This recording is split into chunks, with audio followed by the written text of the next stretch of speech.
bakit X agad ang modernong stealth fighter sa Pilipinas kung walang F-16? Simple lang daw, dahil walang cheat code sa modernong gera. Maraming natutuwa sa pangarap na magkaroon agad ng F-35 Lightning ang ating puwersa.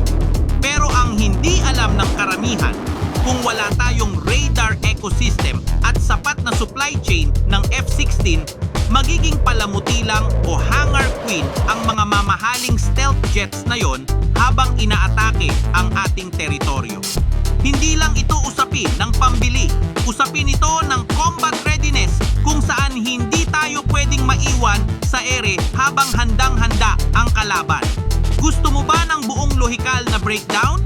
I-click mo ang related video link sa ibaba ng pamagat na ito para mapanood ang buong detalye.